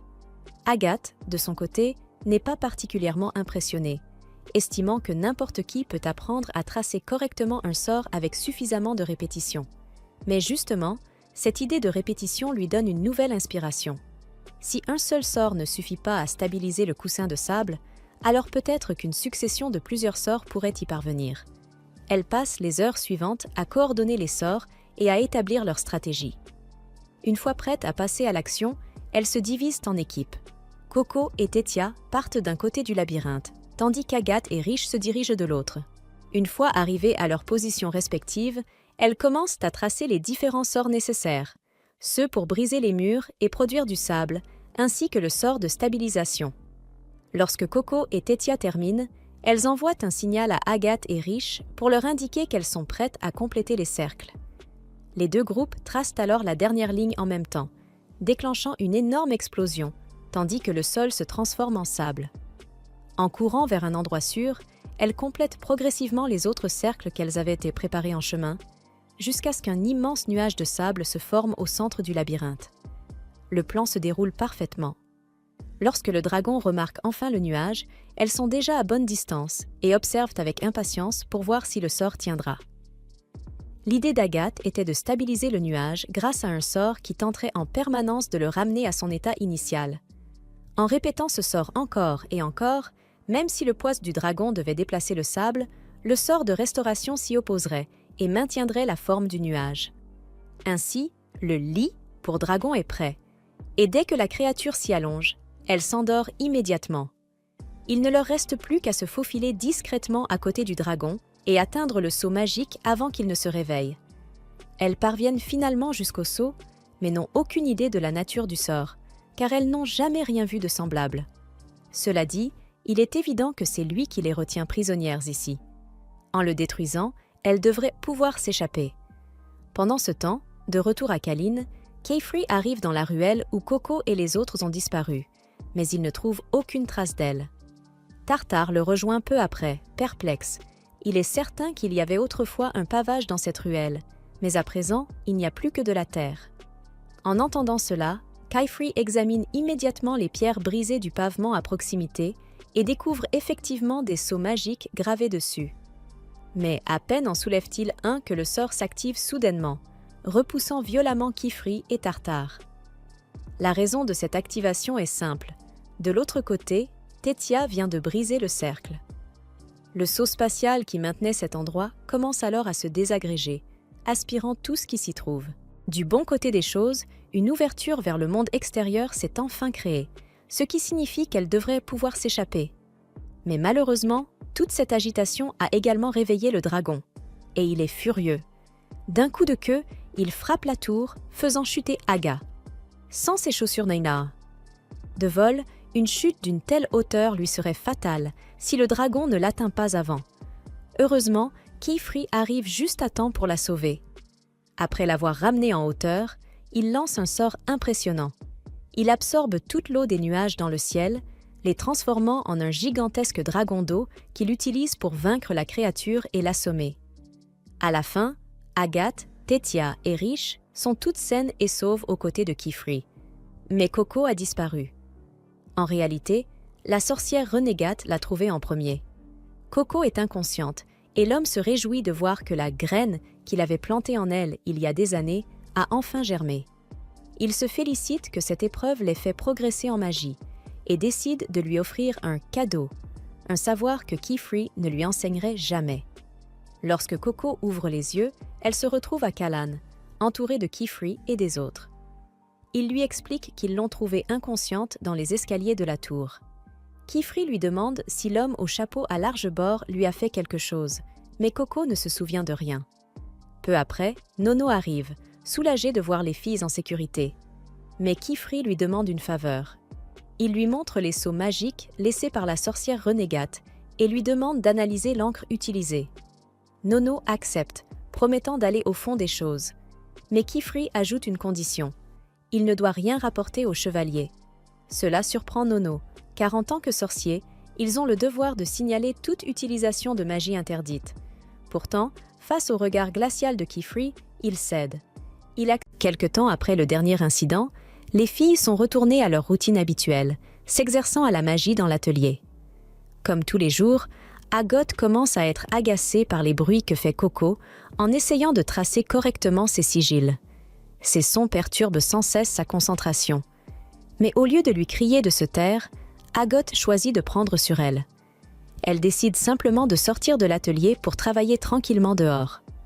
Coco se demande alors si c'est à cause d'elle qu'Agathe est partie. De son côté, Agathe ferme les yeux, puis d'un geste rapide, elle trace un cercle magique. Celui-ci s'active aussitôt et projette un rayon de lumière vers le ciel. Agathe semble satisfaite, mais elle sait que le sort reste encore assez faible. Elle remarque un oiseau à 4 ailes voler près du rayon, lorsqu'il disparaît soudainement, faute de magie. Pendant ce temps, dans l'atelier, Coco essaie de se concentrer. Mais elle échoue encore une fois à tracer un cercle magique correct. Frustrée, elle s'allonge et attrape sa pierre imbibée d'encre. C'est un outil qui lui paraît naturel. Cependant, elle ne peut l'utiliser que pour dessiner de grands sigils sur de larges surfaces. La plupart du temps, elle travaille dans de petits carnets, ce qui les oblige à utiliser un stylo. Ce jour-là, avant même de choisir son stylo, Coco s'était laissée distraire par cette sorcière maléfique qui avait causé tant de problèmes. Elle repense au fait qu'elle n'avait pas réussi à lancer le moindre sort ce jour-là. Mais elle se souvient aussi que Kifrey lui avait dit que les idées comptaient énormément, qu'elles étaient même le cœur de la magie. Cela signifie qu'elle n'avait pas échoué. Elle se dit qu'il ne sert à rien de se rendre triste pour quelque chose qui appartient déjà au passé. Alors, elle se relève. Elle tente de se motiver, se répétant que seule la pratique lui permettra de maîtriser le stylo.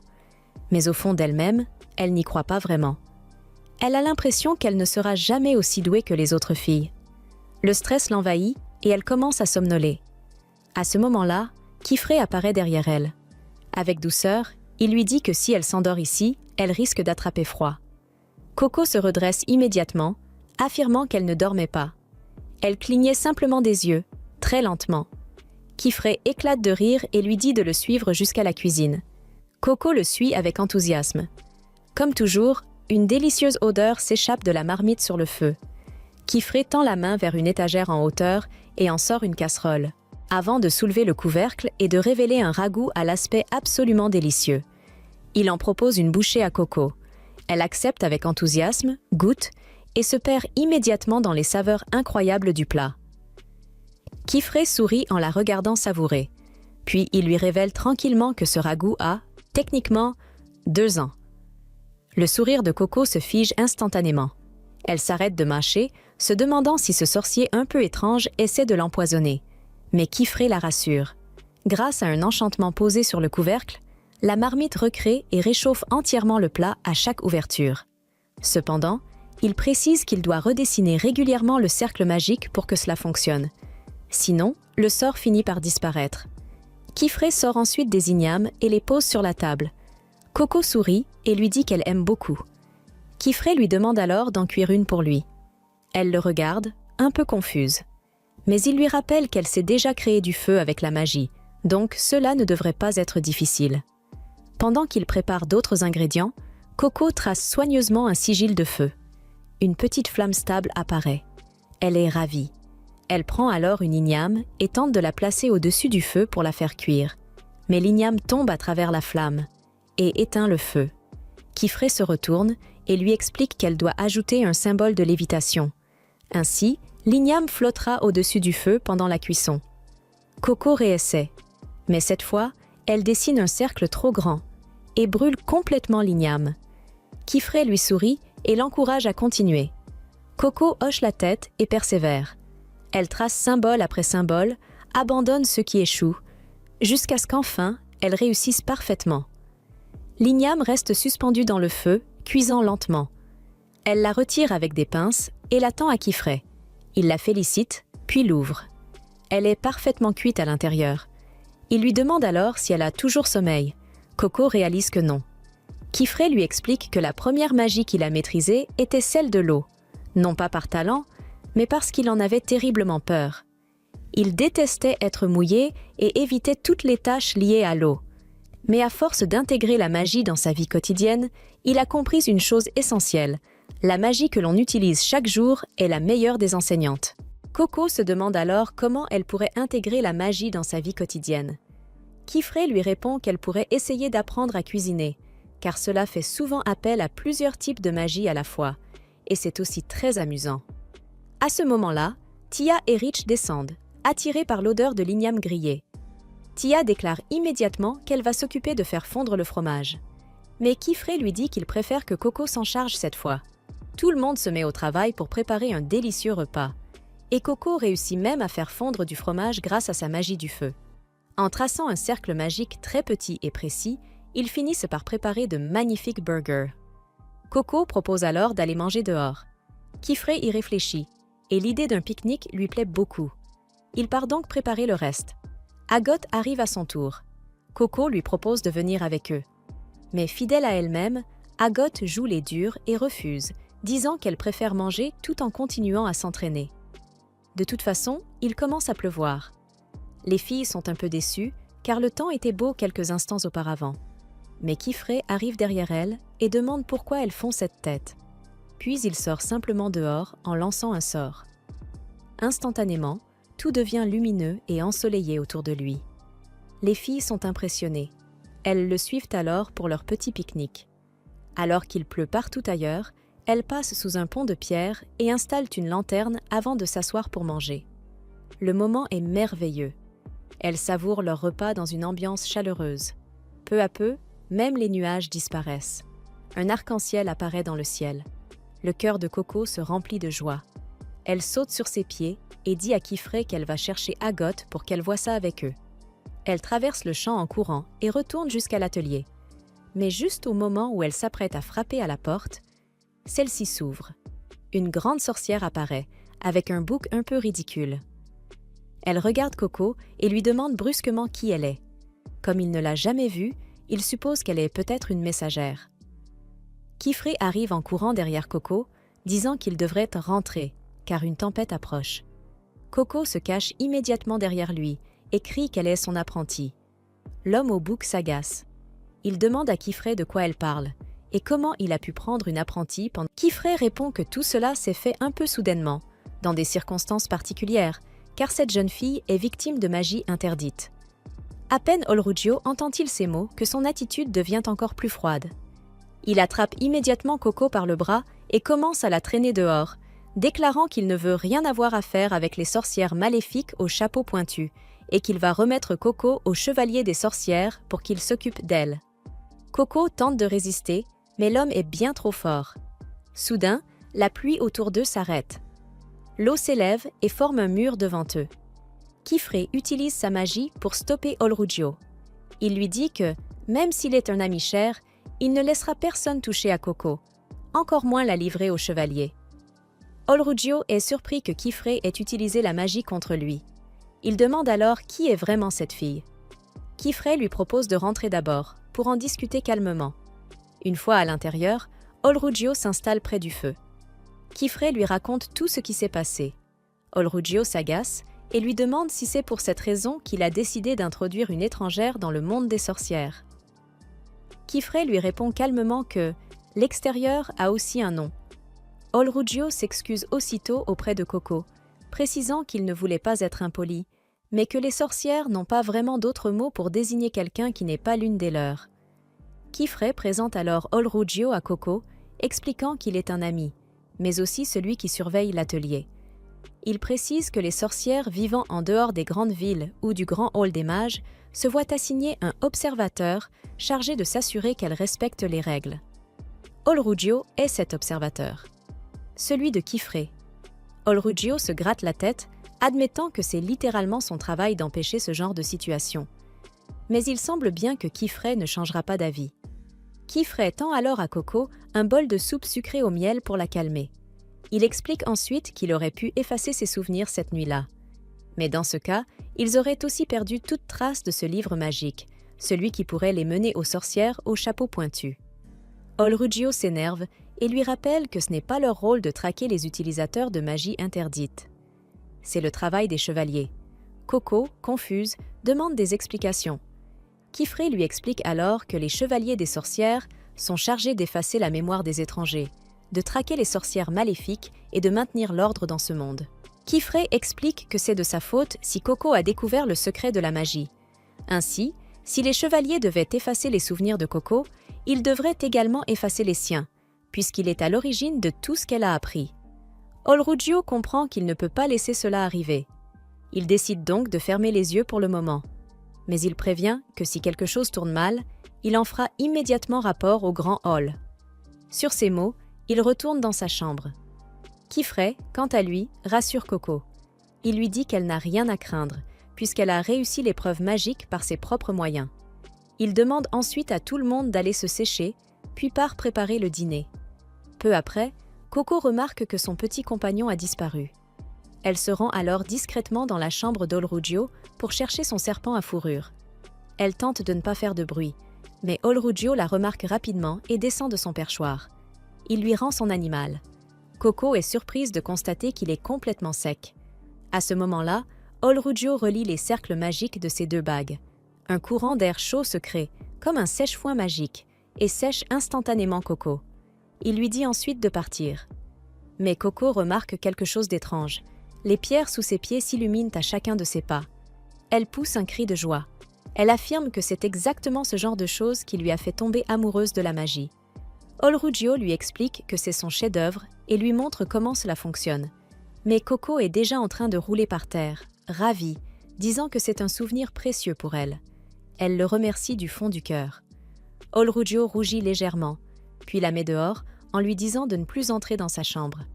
Le lendemain, la pluie continue de tomber sans interruption. L'ambiance est morne. Agoth essaie de s'entraîner, mais le bruit constant de la pluie contre la fenêtre la déconcentre. Elle décide alors de considérer cela comme un entraînement en soi. Elle doit apprendre à se concentrer malgré les distractions. Elle ferme les yeux et parvient à tracer un cercle magique. Le rayon de lumière apparaît à nouveau. Mais soudain, elle entend du bruit en bas. Elle se précipite et découvre des villageois à la porte. Ils supplient Kifré de les aider. Un pont s'est effondré à cause de la pluie et une calèche est restée coincée. Un homme, en larmes, explique que son fils se trouve à l'intérieur. Sans hésiter, Kifré répond qu'il arrive immédiatement. Il demande à Agoth de garder tout le monde à l'intérieur. Mais Agoth insiste. Elle veut l'accompagner. Elle lui promet de ne pas le gêner et d'être utile.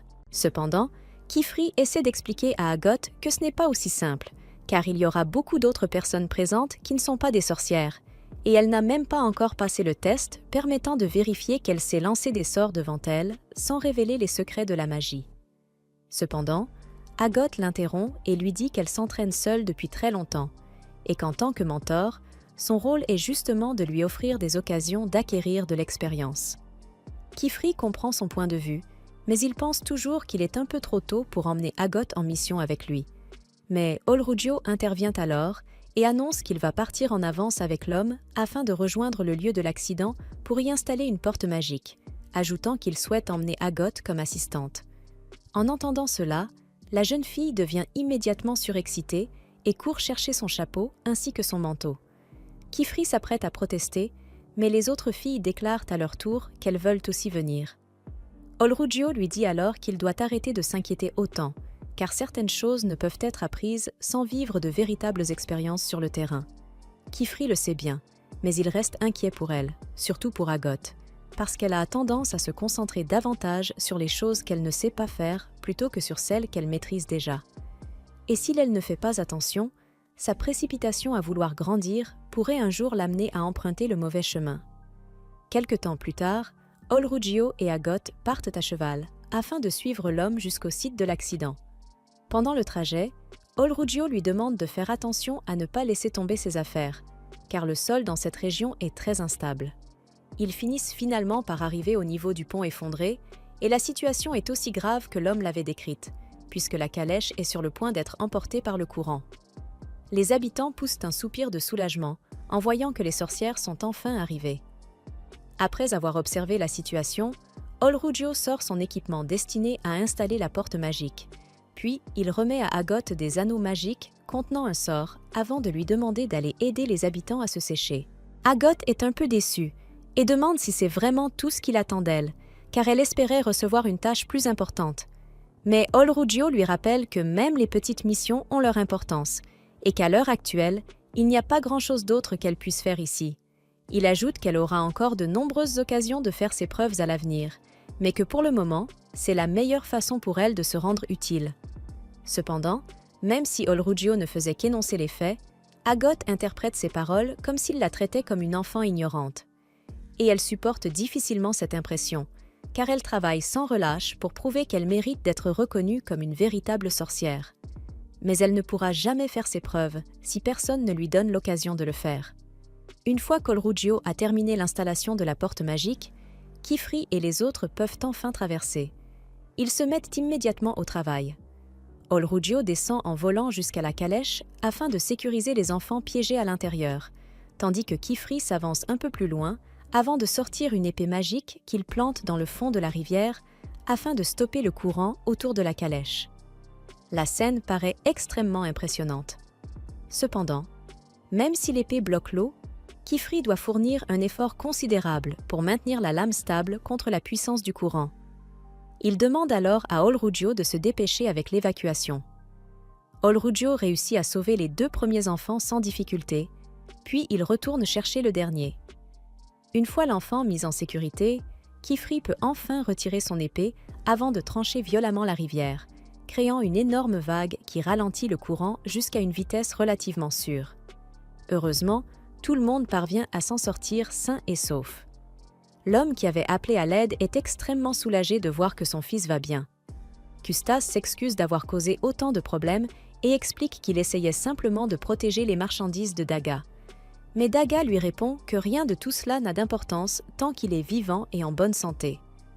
Il se tourne ensuite vers Kifri et Olrugio pour les remercier chaleureusement de leur aide. Kifri répond alors que ce n'était absolument pas un problème. Il ajoute également que ses apprentis ont apporté des médicaments avec elle et que si quelqu'un est blessé, elles pourront le soigner. Mais lorsqu'il se retourne, il remarque que toutes les filles se sont regroupées près des arbres. Observant avec admiration l'épée magique de Coco demande à Kifri ce que c'est, et il lui explique que cette épée s'appelle Rain Cleaver. Il précise que des dizaines de petits sorts liés à l'eau sont gravés sur sa lame, ce qui lui permettrait même de fendre un petit lac en 2. Les filles trouvent cela incroyable, et Tedia demande aussitôt à Kifri si elle peut la tenir un instant. Mais il refuse immédiatement expliquant que cette arme est bien trop dangereuse pour être manipulée par des enfants. Du moins, pas avant d'avoir reçu un entraînement approprié. À ce moment-là, Olrujo annonce à Kifri qu'il compte remonter le courant afin de vérifier s'il y a d'autres personnes en difficulté plus en amont. Kifri répond alors qu'il ira inspecter l'aval de la rivière de son côté, puis il demande à Tedia de l'accompagner. Olrujo part quant à lui avec Richo, tandis que Coco et Agot reçoivent pour mission de rester sur place afin d'aider à soigner les blessés. Coco accepte cette tâche avec enthousiasme, mais Agot, elle, semble loin d'être ravie d'être laissée seule avec Coco. Coco remarque immédiatement qu'Agot paraît contrariée contre elle pour une raison inconnue. Elle suppose alors que cela doit être parce qu'elle n'a toujours pas réparé et rendu ses chaussures volantes. Elle se promet donc de les réparer dès que possible. Pendant ce temps, les habitants s'activent afin de récupérer les marchandises qui n'ont pas été emportées par les eaux. Mais Custas prend soudain une décision complètement stupide. Il descend dans une fissure créée par l'érosion de l'eau dans la falaise, afin de récupérer une caisse qu'il a aperçue plus bas, oubliant totalement que si cette cavité existe, c'est justement parce que la falaise est devenue extrêmement instable. Avant même que Dagda ait le temps de le convaincre de remonter, l'inévitable se produit. La falaise s'effondre brutalement, ensevelissant Custas sous une énorme masse de débris. Dagda est anéanti par ce qui vient de se passer et tente désespérément de descendre pour le sauver. Mais Agot l'arrête immédiatement, lui rappelant que c'est beaucoup trop dangereux. À cet instant, Agot aperçoit le chapeau de Coco au fond du ravin. Pendant une seconde, elle craint que Coco ait elle aussi été ensevelie par l'éboulement. Mais heureusement, Coco a réussi à atteindre le bord de l'eau à temps. Cependant, Custas n'a pas eu autant de chance, car un énorme rocher l'écrase actuellement sous son poids, et Coco n'est pas en état de lui venir en aide. Dagna ne sait plus quoi faire dans cette situation, alors il supplie Agot de sauver Custas, car elle représente leur seul espoir. Agot prend un instant pour réfléchir à la situation, et elle voit cela comme l'occasion parfaite de faire enfin quelque chose d'important. Kifri et Olrujo sont absents pour le moment, et comme elle n'a plus ses chaussures volantes, il lui est impossible d'aller les chercher. De plus, Coco est également en danger, ce qui lui donne toutes les raisons nécessaires pour utiliser la magie dans une telle situation. Cependant, lorsqu'elle accepte d'aider, les habitants commencent immédiatement à se rassembler autour d'elle, lui demandant comment elle compte sauver Custas. Et soudainement, toute cette pression fait ressurgir le traumatisme d'Agot lié au regard critique de ses anciens professeurs. Mais ce qui lui fait le plus mal reste le souvenir de sa mère, qu'il avait pratiquement rejetée de la famille parce qu'elle n'était pas assez talentueuse pour répondre à ses attentes. À cet instant, la voix de Coco la ramène brusquement à la réalité. Depuis le fond du ravin, Coco lui demande s'il y a quelque chose qu'elle puisse faire pour aider, car elle veut absolument sauver Custas. En entendant l'inquiétude sincère de Coco pour lui, Agot se rappelle alors les paroles d'Olrujo sur le fait de ne pas être trop impatiente. Jusqu'ici, elle voyait cette situation uniquement comme une occasion de prouver sa valeur. Mais il s'agit avant tout d'une question de vie ou de mort, et sa priorité doit être de sauver Custas. Elle appelle alors Coco et lui demande de lui expliquer précisément la situation. Coco répond qu'elle n'est pas blessée et que le courant n'est pas suffisamment fort pour l'emporter, donc elle n'est pas en danger immédiat. Cependant, la boue l'empêche totalement de remonter, ce qui la bloque sur place. Quant à Custas, il est inconscient, et d'après ce qu'elle peut voir, sa jambe a probablement été complètement broyée sous l'énorme rocher qui le maintient coincé. Aucun des adultes présents ne possède la force nécessaire pour soulever ce rocher à main nue. La seule manière de sauver Custas est donc d'utiliser la magie. Malheureusement, le sac de Coco a été trempé par l'eau, ce qui a complètement détruit tous ses outils de dessin magique. Et comme Agot n'a pas le droit de laisser des personnes ordinaires la voir tracer des sorts, elle se retrouve incapable d'agir tant qu'ils restent tous autour d'elle. Cependant, Custas n'a pas eu autant de chance, car un énorme rocher l'écrase actuellement sous son poids, et Coco n'est pas en état de lui venir en aide. Dagna ne sait plus quoi faire dans cette situation, alors il supplie Agot de sauver Custas, car elle représente leur seul espoir. Agot prend un instant pour réfléchir à la situation, et elle voit cela comme l'occasion parfaite de faire enfin quelque chose d'important. Kifri et Olrujo sont absents pour le moment, et comme elle n'a plus ses chaussures volantes, il lui est impossible d'aller les chercher. De plus, Coco est également en danger, ce qui lui donne toutes les raisons nécessaires pour utiliser la magie dans une telle situation. Cependant, lorsqu'elle accepte d'aider, les habitants commencent immédiatement à se rassembler autour d'elle, lui demandant comment elle compte sauver Custas. Et soudainement, toute cette pression fait ressurgir le traumatisme d'Agoth lié au regard critique de ses anciens professeurs. Mais ce qui lui fait le plus mal reste le souvenir de sa mère, qu'il avait pratiquement rejetée de la famille parce qu'elle n'était pas assez talentueuse pour répondre à ses attentes. À cet instant, la voix de Coco la ramène brusquement à la réalité. Depuis le fond du ravin, Coco lui demande s'il y a quelque chose qu'elle puisse faire pour aider, car elle veut absolument sauver Custas. En entendant l'inquiétude sincère de Coco pour lui, Agoth se rappelle alors les paroles d'Olruggio sur le fait de ne pas être trop impatiente. Jusqu'ici, elle voyait cette situation uniquement comme une occasion de prouver sa valeur. Mais il s'agit avant tout d'une question de vie ou de mort, et sa priorité doit être de sauver Custas. Elle appelle alors Coco et lui demande de lui expliquer précisément la situation. Coco répond qu'elle n'est pas blessée et que le courant n'est pas suffisamment fort pour l'emporter, donc elle n'est pas en danger immédiat. Cependant, la boue l'empêche totalement de remonter, ce qui la bloque sur place.